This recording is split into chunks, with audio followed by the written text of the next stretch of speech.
Hello students, welcome to Solvix Academy. இன்னைக்கு நம்ம 11th standard physics chapter 1ல magnitude of resultant vectors ஓட explanation தான் பார்க்க போகிறோம். ரொம்ப ஈஸியான சம் தான், வீடியோ ஸ்கிப் பண்ணாமல் ஃபுல்லாக பாருங்கள்.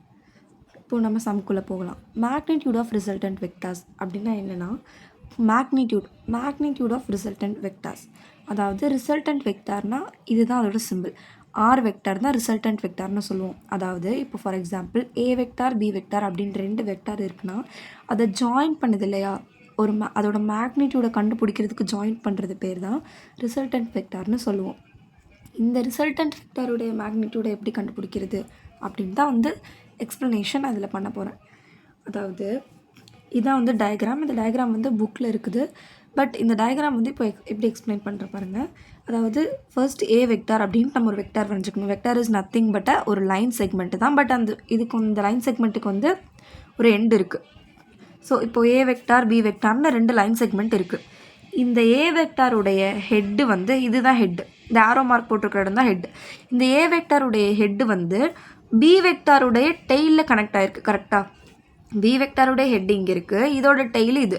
அப்போ என்னென்னா ஏ வெக்டாருடைய ஹெட் வந்து பி வெக்டாருடைய டெய்லில் கனெக்ட் ஆகிருக்கு. இப்போது என்னென்னா நம்ம இங்கே என்ன கண்டுபிடிக்கணும்னா, ஒரு ரைட் ஆங்கிள் ட்ரையாங்கிள் வந்து நம்மளாக வந்து கன்சிடர் பண்ணணும். ஆக்சுவலி இதுதான் மெயின் டயக்ராம். இதிலேருந்து நம்மளாக ஒரு ரைட் ஆங்கிள் ட்ரையாங்கிள் வந்து கன்சிடர் பண்ணி அதுலேருந்து என்ன கண்டுபிடிக்கணும்னா டீட்டாவோட வேல்யூ, இந்த வேல்யூ வந்து கண்டுபிடிக்கணும். இப்போது டீட்டானால என்னது, mostly theta is always lies on the right angle triangle. இங்கே வந்து ஆல்ரெடி நமக்கு ஆல்ஃபான்னு கொடுத்துட்டாங்க, ஆல்ஃபான்னு நம்ம எடுத்திருக்கோம். அப்போ டீட்டா எதுவாக இருக்கும், நம்மளாக ஒரு right angle triangle for example இங்கே நான் ரஃபாக வரைஞ்சி காட்டுறேன். இப்படி ஒரு ட்ரையாங்கிள் இருக்குதுன்னு வைக்கலாம். இந்த ட்ரையாங்கிள் வந்து ரைட் ஆங்கிள் ட்ரையாங்கிள் இல்லை, சாரி. இப்போ இதுலேருந்து ஒரு ரைட் ஆங்கிள் ட்ரையாங்கிள் ஃபார்ம் பண்ணுங்க அப்படின்னா டெஃபினெட்லி நம்ம இந்த லைனை எக்ஸ்டெண்ட் பண்ணி இதை இப்படி நம்ம ஸ்ட்ரைட் பண்ணோன்னா இது ஒரு ரைட் ஆங்கிள் ட்ரையாங்கிள் நமக்கு ஃபார்ம் ஆயிடுச்சு இல்லையா. இப்போது சேம் அதை தான் நம்ம இங்கே பண்ணியிருக்கோம். இந்த லைனை வந்து இன்னும் நம்ம எக்ஸ்டெண்ட் பண்ணி அதை n அப்படின்ற ஒரு வேரியபிளாக எடுத்து நம்ம வந்து இதை ஜாயின் பண்ணி ரைட் ஆங்கிள் ட்ரையாங்கிளாக எடுத்திருக்கோம். இப்போ இந்த சைடு இது வந்து 90 டிகிரி இருக்குது. இப்படி போட்டால் தான் வேறு ஆங்கிள், இப்படி ஸ்கொயர் ஷேப்பில் போட்டால் அது வந்து ரைட் ஆங்கிள்னு அர்த்தம். So that is always 90 degree.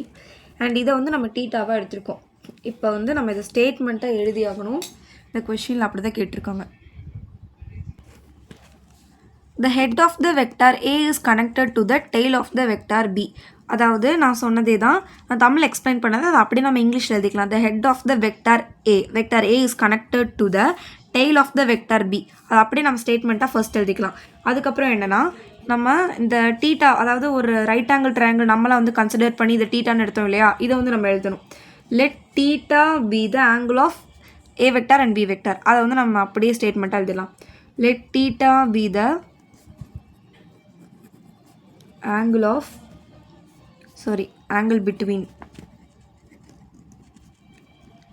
angle between A vector and B vector. நம்ம எதை கன்சிடர் பண்ணோமோ அதையும் நம்ம ஸ்டேட்மெண்ட்டாக எழுதிக்கணும். அதுக்கடுத்து consider the right angle triangle ABN. Right angle triangle இதுதானே ABN which is obtained by extending the side OA and ON. அதாவது நம்ம இப்போ எப்படி இந்த சைடை எக்ஸ்டெண்ட் பண்ணியிருக்கோம் அப்படின்றத எழுதணும். அதாவது நம்ம இந்த டயக்ராமில் லாஸ்ட் வீடியோவில் பார்த்த மாதிரி சேம் நம்ம அந்த ட்ரையாங்குலேஷன் மெத்தட் வந்து நம்ம எதை வச்சு எழுதுவோம், நம்ம அந்த டயக்ராம் வச்சு தான் ஃபுல்லாகவே எழுதுவோம். ஸோ சேம் இந்த டயக்ராம் வச்சு தான் இந்த சம்மே இருக்குது. இந்த டயக்ராமில் நம்ம என்ன பண்ணியிருக்கோம், OA அப்படின்ற ஒரு லைன் செக்மெண்ட்டை O2 என்ன எக்ஸ்டெண்ட் பண்ணியிருக்கோம் இல்லையா, அதை எழுதணும். எப்படின்னா consider the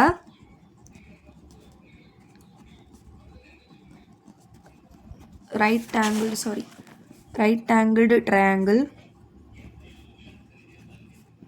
ABN. right angle triangle this symbol is very must. right angle triangle which is obtained, அது எதுலேருந்து obtained ஆயிருக்கு அப்படின்னா OA அப்படின்ற லைன் செக்மெண்ட்டை O2 என்ன எக்ஸ்டெண்ட் பண்ணியிருக்கோம் இல்லையா, அதை எழுதணும். which is obtained by extending OA to ON. அதனால தானே அந்த ரைட் ஆங்கிள் ட்ரையாங்கிள் நமக்கு ஃபார்ம் ஆச்சு. அதை எழுதிடணும். அதை எழுதிட்டு இப்போது இங்கே என்னென்னா இந்த சைட்ஸ் வந்து காஸ் டீட்டாவாக எடுக்கணும், இந்த சைடு வந்து சைன் டீட்டாவாக எடுக்கணும். நீங்கள் we can use any variables. நீங்கள் நான் வந்து சி காஸ் டீட்டா ஆர் இங்கே எடுக்கிற அதே இதுதான் இங்கேயும் எடுக்கணும். பிகாஸ் ரைட் ஆங்கிள் ட்ரையாங்கிள் அப்படின்றனால இந்த சைடு எடுக்கிறதும் இந்த சைடு எடுக்கிறதும் ஈக்குவலாக, அதாவது இந்த ஹைட்டும் ஈக்குவலாக இருக்குன்னு சொல்ல முடியாது. பட் நம்ம இந்த சம்மில் வந்து இங்கே நீ என்ன வேரியபிள் எடுக்கிறியோ அதே வேரியபிள் தான் இங்கே எடுக்கணும். ஃபார் எக்ஸாம்பிள் நான் ஏ காஸ் தீட்டான்னு எடுத்தால் இங்கே ஏ சைன் தீட்டான் தான் எடுக்கணும். இங்கே ஃபார் எக்ஸாம்பிள் நாங்கள் வந்து பி தான் எடுத்திருக்காங்க புக்கில். ஸோ நானும் இங்கே பிஏ யூஸ் பண்ணி ஈஸியாக இருக்கணுன்றதுக்காக சொல்லித்தரேன். இப்போ இந்த டயக்ராமில் வந்து காஸ் தீட்டா கீழே காஸ் தீட்டா அண்ட் மேலே சைன் தீட்டா இருந்துச்சு இல்லையா? இப்போ ஃபர்ஸ்ட் வந்து காஸ் தீட்டா எடுக்கலாம். காஸ் தீட்டாவோட ஃபார்முலா என்ன? Adjacent side by opposite side. Adjacent side by opposite side தான் வந்து காஸ் தீட்டாவோட ஃபார்முலா. இங்கே அட்ஜசன்ட் சைடு என்னது? அட்ஜசன்ட் சைடு வந்து ஏஎன். நான் இந்த டயக்ராம் காமிக்கிறேன், வெயிட். யா, இங்கே காஸ் தீட்டா இருக்குது, இங்கே சைன் தீட்டா இருக்குது இல்லையா? இப்போது இதுதான் ஒரு ட்ரையாங்கிள்னு வச்சுக்கோங்க. இந்த ட்ரையாங்கிள் இருக்கு இல்லையா? இந்த ட்ரையாங்கிளோட ஆங்கிள் மீன்ஸ் இந்த 90 டிகிரிக்கு அப்படியே ஆப்போசிட்டில் என்ன ஆங்கிள் இருக்குது அதை வந்து நம்ம ஹைப்போட்டன்யூஸ் அப்படின்னு எடுத்துக்கணும். இந்த ஆப்போசிட்டில் இருக்கிறது அப்படியே ஹைப்போட்டன்யூஸ். இந்த ஹைப்போட்டன்யூஸ்க்கு ஆப்போசிட்டில் இருக்குது இல்லையா? இது வந்து ஆப்போசிட் சைடு. இது ரெண்டுத்துக்கும் கீழே இருக்கிறது அதுதான் வந்து அட்ஜசன்ட் சைடு. புரிஞ்சிருக்கும்னு நினைக்கிறேன். இப்போ காஸ் தீட்டாவோட ஃபார்முலா என்னென்னா adjacent side by opposite side. Adjacent side by opposite side. புரியுதா? அப்போ அட்ஜசன்ட் சைடுனா என்ன? ஏஎன். ஆப்போசிட் சைடு என்ன? பிஎன். பட் நம்ம வந்து இங்கே ஒன் டைம் நம்ம என்ன ஆட் பண்ணிக்கிட்டனால இங்கே என் எடுக்க வேணாம். நான் ஜஸ்ட்டு பி மட்டும்தான் எடுத்திருக்கேன். அண்ட் புக்லேயும் அப்படி தான் எழுதியிருக்காங்க, ஏஎன் பை பி. இப்போ இதை தெளிவாக எழுதணும்னா புரிகிற மாதிரி எழுதுகிறேன். Cos theta is equal to AN by B. Same நம்ம லாஸ்ட்டு சம்மில் பார்த்த மாதிரி தான். இந்த பி வந்து இப்படி மல்டிப்ளை ஆகிடும். இப்படி மல்டிப்ளை ஆனால் என்ன ஆகும்? Sorry, AN is equal to B cos theta. இப்படி தானே வரும். AN is equal to B cos theta. சொன்ன மாதிரி காஸ் தீட்டா பி அப்படின்னு எழுதிடக்கூடாது, பி காஸ் தீட்டா. ஏன்னா எப்போவுமே வேரியபிள் தான் முன்னாடி இருக்கணும். நம்ம என்ன வேரியபிள் யூஸ் பண்ணுறோமோ, எக்ஸ் ஒய் அந்த மாதிரி மேக்ஸில் என்ன வேரியபிள் யூஸ் பண்ணுறோமோ அதான் முன்னாடி இருக்கணும். அதுதான் ரூல். இப்போது நெக்ஸ்ட்டு சேம் அஸ் சைன் தீட்டாக்கு நம்ம எடுக்கலாம். சைன் தீட்டாக்கு பிஎன் பை பி வரும். பிகாஸ் சைன் தீட்டாவோட ஃபார்முலா என்ன அப்படின்னா opposite side by adjacent side அப்படி எடுக்கணும்.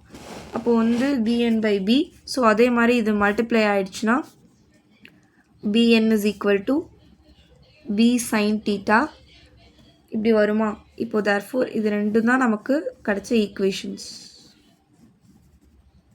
நெக்ஸ்ட்டு நம்ம இதை சப்ஸ்டியூட் பண்ணணும். இப்போது என்ன கேட்டிருக்காங்கன்னா டீட்டாவோட வேல்யூ கேட்டிருக்காங்க. டீட்டாவோட வேல்யூவும் நம்ம கண்டுபிடிக்கணும் அட் லாஸ்ட்டு. அதுக்கு முன்னாடி என்ன பண்ணணும்னா இந்த ரிசல்டன்ட் வெக்டார் இருக்கு இல்லையா? இந்த ரிசல்டன்ட் வெக்டாரை தான் அவங்க கண்டுபிடிக்க சொல்லியிருக்காங்க. ஆக்சுவலாக கொஸ்டின் என்னென்னா மேக்னிடியூட் ஆஃப் ரிசல்டன்ட் வெக்டார். இந்த ரிசல்டன்ட் வெக்டாரோட மேக்னிடியூட் என்ன அதை தான் கண்டுபிடிக்கணும். இப்போ அதுக்கு என்ன பண்ணணும்னா நமக்கு ரெண்டு சைடு தெரிஞ்சிருச்சு, ஒரு சைடு தெரிலனா நம்ம யூஸ்வலாக எதை யூஸ் பண்ணுவோம்? பித்தாகரஸ் தியரம் தான் யூஸ் பண்ணுவோம், தெரியும் இல்லையா? இப்போ அந்த பித்தாகரஸ் தியரம் தான் இங்கே யூஸ் பண்ண போகிறோம். What is the Pythagoras theorem formula? Angle OPN. இப்போ ஓபிஎன் எடுத்துக்கிட்டோன்னா இது என்ன ஆங்கிள்? ஓபிஎன். இது வந்து ஒரு பெரிய ட்ரையாங்கிளாக கன்சிடர் பண்ணிட்டாங்க. இதையும் சேர்த்து இந்த சென்டரில் இருக்க லைனை நம்ம விட்டுருங்க. அதை விட்டுட்டா இது ஒரு பெரிய ரைட் ஆங்கிள் ட்ரையாங்கிள் ஆகிருமா?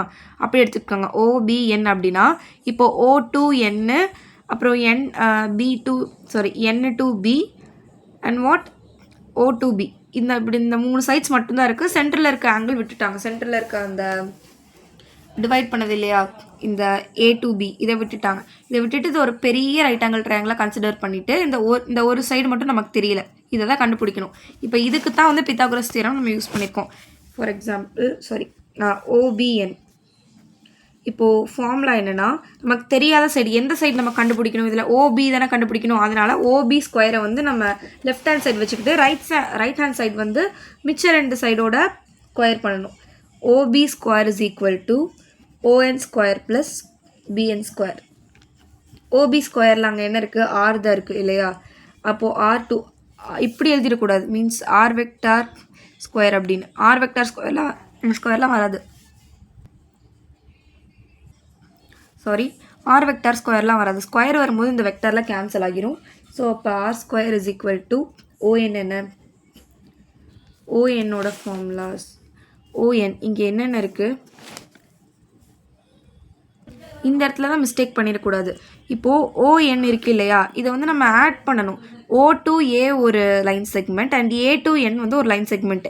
இங்கே வந்து இது வந்து ஃபஸ்ட் ஈக்குவேஷன் எடுத்துக்கலாம், செகண்ட் ஈக்குவேஷன் எடுத்துக்கலாம்.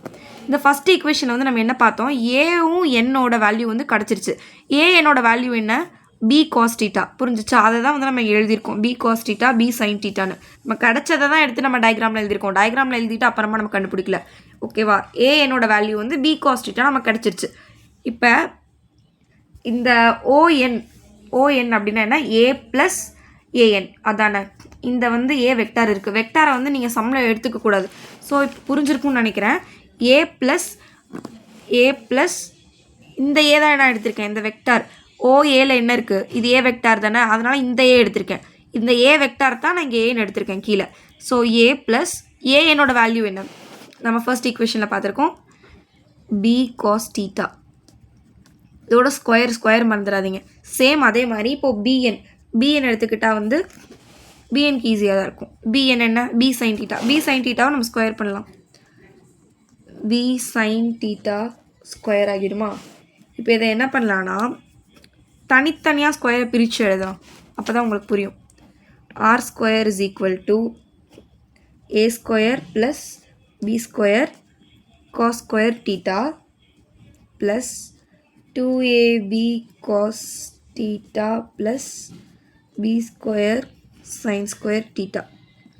இந்த இடத்துல மட்டும் நான் எந்த ஐடென்டி யூஸ் பண்ணியிருக்கிறேன்னு தெரியுதா? A plus B whole square இருக்கு இல்லையா, அது யூஸ் பண்ணியிருக்கேன். A plus B whole square என்ன, A square plus B square plus 2AB square. அப்படியும் எழுதிக்கலாம். Or A square plus 2AB plus B square. நான் இங்கே எழுதிடுறேன். இது வந்து A plus B whole square மாதிரி இருக்குது. A square plus B square plus 2AB அதுதான் இங்கே எடுத்திருக்கேன். A ஸ்கொயர் எழுதியாச்சு, B ஸ்கொயரும் எழுதியாச்சு, ப்ளஸ் 2AB cos θ. அந்த ஃபார்முலா தான் யூஸ் பண்ணியிருக்கேன். அண்ட் இதை வந்து அப்படியே எழுதிட வேண்டியதான். ஸ்கொயர் வந்து உள்ளே மல்டிப்ளை ஆயிரும், B ஸ்கொயர் அப்புறம் சைன் ஸ்கொயருக்கு உள்ளே மல்டிப்ளை ஆகிரும். இப்படி எழுதியாச்சா? நெக்ஸ்ட்டு ஸ்டெப் இஸ் இந்த A ஸ்கொயரையும் இந்த எது காமனாக இருக்குது, A ஸ்கொயர் B ஸ்கொயர் காமனாக இருக்கா, அதை மட்டும் வெளியே எடுத்துக்கலாம். A square plus B square காமனாக இருக்குது. அண்ட் உள்ளே வந்து இந்த cos θ இதெல்லாம் ஆட் பண்ணிக்கலாம். cos θ plus sin θ. cos θ காஸுக்கும் ஸ்கொயர் இருக்குது, சைனுக்கும் ஸ்கொயர் இருக்குது. So cos θ plus sin θ plus 2AB cos θ. இதை நம்ம தனியாக வெளியே எடுத்துக்கலாம். இப்போ சிமிலராக இருக்கிறத ப்ராக்கெட்குள்ளே வச்சுருக்கோம். நம்ம சிமிலராக இருக்கிறத ப்ராக்கெட்டுக்கு வெளியே வச்சுருக்கோம். அண்டு இதெல்லாம் வந்து ஸ்கொயர் இருக்கும், அந்த காஸையும் சைனையும் மட்டும் இப்போ நம்ம உள்ளே வச்சுருக்கோம். புரியுதுன்னு நினைக்கிறேன். அதுக்கடுத்து A square cos square θ plus sine square θ is equal to 1. இதெல்லாம் மேக்ஸோட ஐடென்டிட்டி இம்பார்ட்டண்ட். நம்ம மேக்ஸ் சாப்டர் 3ல ட்ரிக்னாமெட்ரியில் நம்ம இதை படிச்சிருப்போம். இது வந்து அதாவது cos square θ plus sine square θ அப்படின்னாலே இஸ் ஈக்குவல் டு 1 தான். காஸையும் சைனையும் ஸ்கொயர் பண்ணி ஆட் பண்ணால் 1 தான் வரும். ஸோ அப்போ அதுக்கு வேல்யூ இல்லை இல்லையா, அப்போ தாங்க எழுதக்கூடாது. இப்போ வந்து இது இங்கே ஸ்ட்ரைக் அவுட் ஆகிடுச்சு, அவ்வளோதான். இதை விட்டுருங்க. அடுத்து A square plus B square plus 2AB cos θ தான் பேலன்ஸ் இருக்குது. இதை மக்கப் பண்ணி கஷ்டப்பட்டு எழுதணும்லாம் அவசியமே இல்லை. இதை நம்ம மேக்ஸ் ஐடென்டிட்டிஸ்லாம் தெரிஞ்சுக்கிட்டால் ஈஸியாக புரிஞ்சிடும் இது. அண்ட் இந்த R ஸ்கொயரை மறந்துடாமல் இப்படி கொண்டு வந்துட்டுருங்க. இப்போ இங்கே என்ன ஆகும்னா எப்பவும் பண்ணுற மாதிரி தான் மேக்ஸில் இந்த ஸ்கொயர் இருக்கு இல்லையா, இந்த ஸ்கொயரை இந்த சைட் கொண்டு வந்துடணும். அப்போ வந்து இங்கே ஸ்கொயர் வராது, இந்த ஸ்கொயர் ரூட்குள்ளே இதெல்லாம் கொண்டு வந்துடுங்க. A ஸ்கொயர் ப்ளஸ் இங்கே எதுவுமே மாற்ற தேவையில்ல, இதெல்லாம் அப்படியே தான் இருக்கும். 2AB cos θ. அவ்வளோதான். இதுதான் வந்து மேக்னிடியூட் ஆஃப் ரிசல்டன்ட் வெக்டார். இந்த ரிசல்டன்ட் வெக்டார் இருக்கு இல்லையா, இந்த ரிசல்டன்ட் வெக்டாருடைய மேக்னிடியூடை கண்டுபிடிக்கிறதுக்கு தான் நம்ம இவ்வளோ பண்ணுறோம். ஃபஸ்ட்டு வந்து இந்த டயக்ராம் வரைகிறோம். ஒன்ஸ் மோர் நான் வந்து ஷார்ட் அண்ட் ஸ்வீட்டாக சொல்லி காட்டுறேன், புரிஞ்சுக்க ட்ரை பண்ணுங்கள். மேக்னிடியூட் ஆஃப் ரிசல்டன்ட் வெக்டார்ஸ், அதாவது ஒரு ட்ரையாங்கிள் வந்து நம்ம கொடுத்துருக்காங்க. அந்த ட்ரையாங்கிள்லேருந்து நம்ம வந்து ஒரு ரைட் ஆங்கிள் ட்ரையாங்கிளை நம்மளே வந்து கன்சிடர் பண்ணிக்கணும். அதுக்கு என்ன பண்ணணும்னா இந்த OAவை வந்து O2 என்ன எக்ஸ்டெண்ட் பண்ணணும். இங்கே நீங்கள் என்ன வேரியபிள் வேணால் வச்சுக்கலாம். இங்கே புக்கில் என்னென்னு வச்சுருக்கனால நானும் என்னென்னு எடுத்திருக்கேன். ஓலேருந்து வேறு ஒரு வேரியபிளுக்கு எக்ஸ்டெண்ட் பண்ணணும். அப்படி எக்ஸ்டெண்ட் பண்ணும்போது மேலே இருக்க ஆங்கிளோடு இதை ஜாயின் பண்ணால் தான் ரைட் ஆங்கிள் ட்ரையாங்கிள் ஃபார்ம் ஆகும். இங்கே வந்து ஆல்ரெடி ஆல்ஃபான்னு இருக்கிறனால ஸோ நம்ம இங்கே இதை வந்து டீட்டான்னு எடுத்துக்கலாம். டீட்டான்னு எடுத்துகிட்டு அப்புறம் என்ன பண்ணணும்னா நம்ம ஃபஸ்ட்டு நம்ம என்ன இங்கே டயக்ராமில் கிவன் பண்ணியிருக்கோமோ அதை எழுதணும். இந்த டயக்ராமை அப்படியே டிஸ்கிரைப் பண்ணி தியரியாக எழுதணும். அதுக்கப்புறம் தான் கீழே வந்து ஃபார்முலா போடணும். Cos theta and sine theta. Cos தீட்டாவோட ஃபார்முலா எழுதி சப்ஸ்டியூட் பண்ணுங்கள், சைன் தீட்டாவோட ஃபார்முலா எழுதி சப்ஸ்டியூட் பண்ணுங்கள். அப்போ என்ன வரும்னா an is equal to b cos theta, bn is equal to sin cos theta. அது ஈக்குவேஷன் 1 and 2 எடுத்துக்கலாம். அதுக்கப்புறம் இப்போ என்ன நமக்கு தெரியணும்னா இந்த சென்டரில் இருக்கு இல்லையா ஒரு லைன், இதை வந்து நம்ம மைண்ட் பண்ணவே கூடாது. அதை மைண்ட் பண்ணாமல் நீங்கள் இது ஒரு பெரிய ரைட் ஆங்கிள் ட்ரையாங்கிளாக எடுத்துக்கோங்க. சப்போஸ் கஷ்டமாக இருந்துச்சு, இது இடையில டிஸ்டர்பாக இருக்குன்னா இதை ஒரு டயக்ராமாகவும் இன்னொரு டயக்ராம் இந்த லைன் இல்லாமையும் வரைஞ்சிக்கலாம், தப்பே கிடையாது. அப்புறம் என்ன ஓபி தான் இப்போ நமக்கு தெரியணும். பிகாஸ் ஓபியில் தான் ரிசல்டன்ட் வெக்டார் லை ஆகுது இல்லையா. இந்த ஓபி தெரியணும். இப்போ பைத்தாகோரஸ் தியரம் நம்ம யூஸ் பண்ணி என்ன பண்ணுவோம், அதாவது 3 சைடு ஸ்கொயர் பண்ணுவோம். தெரியாத சைடை லெஃப்ட் ஹேண்ட் சைடில் வச்சுக்கிட்டு தெரிஞ்ச 2 சைடை நம்ம எங்கே வச்சுப்போம், ரைட் ஹேண்ட் சைடில் வச்சுப்போம். இப்போ அதே மாதிரி தான் இங்கே பண்ணுறோம். நம்ம எதை கண்டுபிடிக்கணுமோ அதை வந்து நம்ம லெஃப்ட் ஹேண்ட் சைடில் வச்சு சப்ஸ்டியூட் பண்ணிட்டு தெரிஞ்சதை நம்ம ரைட் ஹேண்ட் சைடில் வச்சு சப்ஸ்டியூட் பண்ணுறோம். ஓஎன் ஸ்கொயர் ஓஎன் வந்து என்ன, இங்கேருந்து இவ்வளோ பெரிய லைன், இந்த லைனில் வந்து இது 2 டிவைட் ஆகுதா, ஓஏ ஒன்றாகும், ஓஏ ஒரு லைனாகவும் ஏஎன் ஒரு லைனாகவும். இந்த இவ்வளோ பெரிய லைன் செக்மெண்ட் 2 டிவைட் ஆகுதா, ஓஏ அதோட வேல்யூ என்ன, இங்கே ஏன்னு கொடுத்துட்டாங்க, அதனால் அந்த ஏவை இங்கே எடுத்துக்கிறோம். புரிஞ்சிச்சா, அந்த ஏவை நம்ம இங்கே எடுத்துக்கிறோம். A plus B cos theta, AN value இங்கே கொடுத்துருக்காங்க. இந்த லைன் 2 டிவைட் ஆகுது, இதோட ஓஏவோட வேல்யூ வந்து ஏஎன்னோட வேல்யூ வந்து பி காஸ் தீட்டா. அதை அப்படியே போட்டு சப்ஸ்டியூட் பண்ணுறோம். அதே மாதிரி தான் பிஎன் ஸ்கொயருக்கும் நம்ம பண்ணுறோம். அப்படியே சப்ஸ்டியூட் பண்ணால் இந்த ஸ்கொயர் வந்து உள்ளே மல்டிப்ளை ஆகும். இது வந்து A square plus B square plus 2ab அந்த ஐடென்டிட்டிக்கு வந்து ட்ரான்ஸ்ஃபர் ஆகும். ட்ரான்ஸ்ஃபர் ஆனால் சிமிலராக இருக்கிற இந்த ஏ ஸ்கொயர் பி ஸ்கொயர் வெளியே வந்துட்டு இந்த 2abயும் வெளியே ஆகிடும். அப்படியே இந்த ஃபார்முலா தூக்கி வெளியே எடுத்துகிட்டு இந்த காஸ் ஸ்கொயர் தீட்டாவும் சைன் ஸ்கொயர் தீட்டாவும் ஒரே மாதிரி இருக்கு இல்லையா, அதனால் அதை உள்ளே எடுத்து ப்ளஸ் பண்ணோன்னா இங்கே வந்து மைனஸ்லாம் எதுவுமே இல்லை. ஸோ நம்ம ப்ளஸ் சிம்பிள் தான் போட்டாகணும். அப்படி ப்ளஸ் பண்ணோன்னா அது ஆக்சுவலி மேக்ஸ் ட்ரிக்னாமெட்ரிக் ஐடென்டிட்டி என்னென்னா 1 தான். இதுவும் ப்ளஸ் ஆச்சுன்னா கேன்சல் ஆகி 1 ஆகிடும். அப்போ அதுக்கு வேல்யூ இல்லை. தேர்ஃபோர் இந்த ஃபார்முலா மட்டும்தான் பேலன்ஸ் இருக்கும். இந்த ஆர் ஸ்கொயர் வந்து இந்த ஸ்கொயர் இந்த மேக்னிடியூடுக்கு ட்ரான்ஸ்ஃபர் ஆச்சுன்னா நமக்கு மேக்னிடியூட் ஆஃப் ரிசல்டன்ட் வெக்டார் தெரிஞ்சிரும். That's all. நெக்ஸ்ட் வீடியோவில் டைரக்ஷன் ஆஃப் ரிசல்டன்ட் வெக்டார்ஸில் சந்திக்கலாம். தேங்க்யூ ஃபார் வாட்சிங். இது வந்து மக்கப் பண்ணணும்னு அவசியமே கிடையாது, புரிஞ்சு படித்தா படிச்சிடலாம்.